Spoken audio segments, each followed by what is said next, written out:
Étudions un petit peu l'évangile selon Saint Luc, selon Luc. Et je remarque déjà, première chose, c'est que c'est totalement axé sur Israël. Donc c'est dire quelque chose très clairement, il n'y a pas photo. Il est dit aussi que ce Jean, né d'Élisabeth, qui se retrouve dans la même situation que Sarah, c'est-à-dire qui est très âgée, et son mari, Zacharie, qui a le même nom que Zachar, c'est l'homme, par option des Keva, Zachia, son mari reçoit la révélation de Gabriel, dans laquelle sa femme va avoir un enfant, qui va jouer un rôle important par la suite. Et il est désigné comme messager de Dieu. Intéressant, parce que messager de Dieu, Moïse aussi est un messager de Dieu.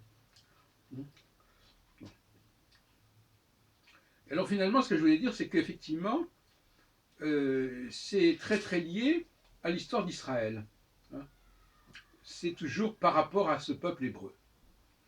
Et d'ailleurs, petite parenthèse,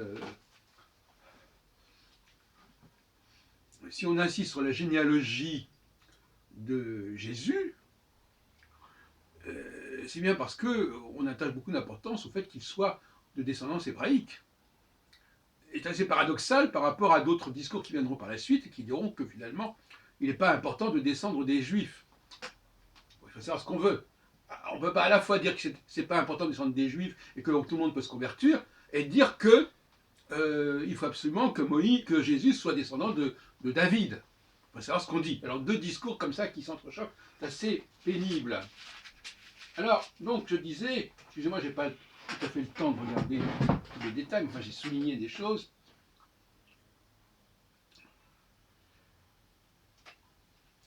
Il vient au secours du peuple d'Israël, ce qui a été promis à nos ancêtres, à Abraham et à sa famille. Oui, on cite le nom d'Abraham dans Saint Luc. De toute façon, Zacharia, il a encore une seule, Zacharia dit « Dieu d'Israël, il vient au secours de son peuple, il le rend libre. » Ce que de plus. Bon. Donc, on est tout à fait dans un climat, le peuple hébreu. D'ailleurs, il y a une expression assez étonnante, d'ailleurs, je ne sais pas si vous la retrouvez. On parle au tout début du peuple de Dieu.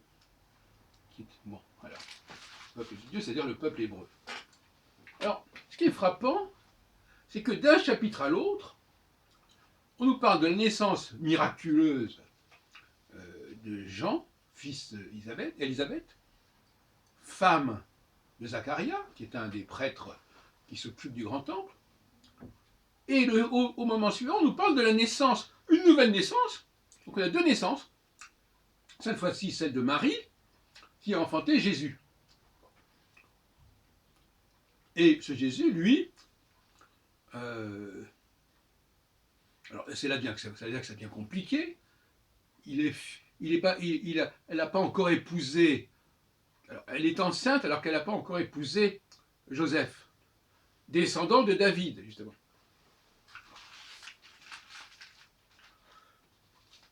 Donc l'ange Gabriel, il s'occupe à la fois d'annoncer la naissance, premièrement, à Élisabeth de Jean, puis deuxièmement, à Marie de son fils Josué. Bon, c'est pareil, Yeshua, Jésus.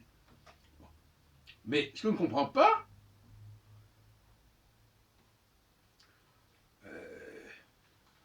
on dit une jeune fille promise en mariage à un homme appelé Joseph. Joseph a pour ancêtre le roi David.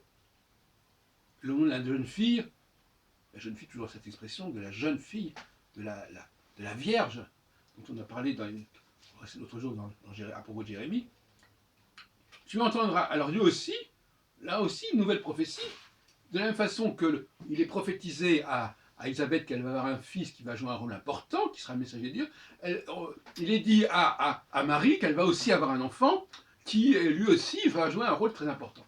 Donc on a deux naissances remarquables qui ouvrent Luc, alors que dans Matthieu, on ne parle pas de la naissance de cette façon de Jean. Elle aussi est enceinte.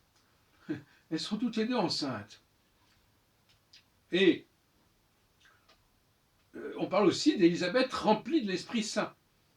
Au chapitre 1er toujours de Saint Luc. Donc c'est quand même assez étrange tout cela. Et ce qui est encore plus étrange, évidemment, c'est que finalement, Marie n'aura pas cet enfant avec Joseph, même si elle est promise à Joseph. Donc, alors que Élisabeth, elle a cet enfant avec Zacharie. C'est pas très clair, hein, cette histoire de l'Esprit Saint qui vient se présenter comme cela. C'est pas d'une clarté absolue. Et d'autant plus, c'est pas très cohérent parce que ce qui fait la légitimité de Jésus, c'est d'être descendant de Joseph, justement, descendant de David.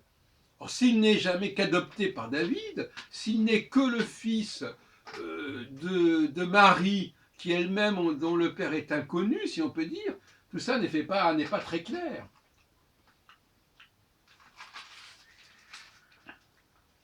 Alors, il y a une autre idée. Alors, je ne sais pas, je n'ai pas encore trouvé l'endroit où on nous dit que Marie est la cousine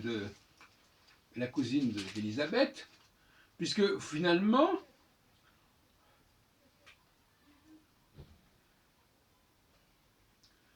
on a l'impression qu'elle débarque chez Élisabeth. Alors, on voit pas très bien, on n'a pas l'impression qu'elle se connaissait. Mais enfin, peut-être que j'ai mal compris.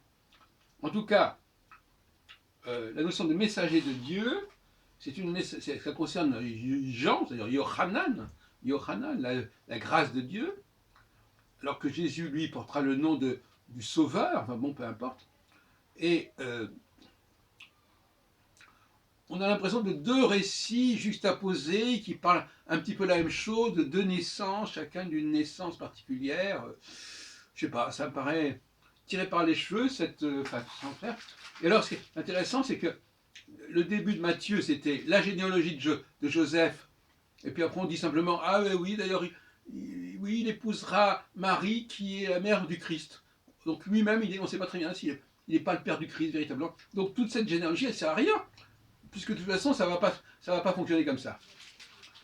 Et puis, donc, et dans Luc, on a... Alors cette fois-ci, on a... D'ailleurs, il y a aussi une généalogie dans Luc, entre parenthèses, mais qui apparaît plus tardivement. Et alors là, on nous dit que d'une certaine manière, je n'ai pas vérifié sur point, que d'une certaine manière, finalement, Marie serait également descendante de David, que c'est quelque chose qui semble être impliqué par la généalogie proposée par Luc. Bon, j'attends des précisions sur ce point.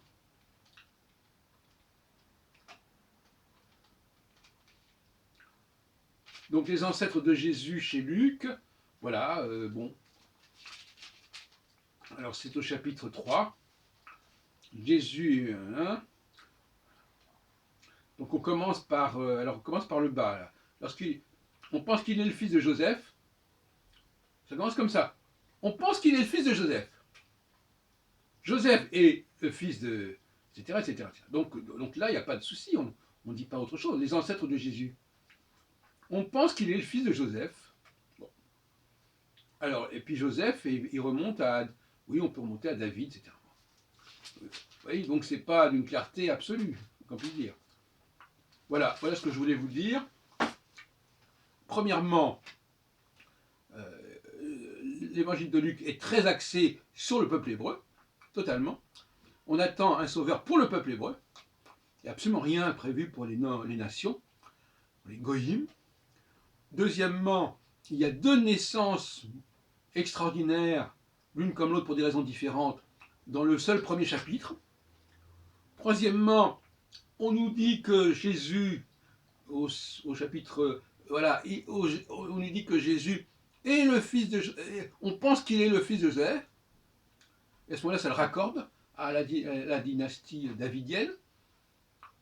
Mais en même temps, dans Matthieu, on nous dit autre chose, on nous dit qu'il est il n'est pas vraiment le fils de Joseph, puisque Marie a été enfantée par ailleurs. Bon, tout ça n'est pas clair, mais je terminerai sur ce paradoxe, à savoir qu'on insiste beaucoup sur la filiation, on insiste beaucoup sur la filiation hébraïque, sur la filiation davidienne, et en même temps, par la suite, on va dire que cette filiation n'est pas importante, et que de toute façon, on n'a pas besoin d'être né d'un juif pour ceci ou pour cela.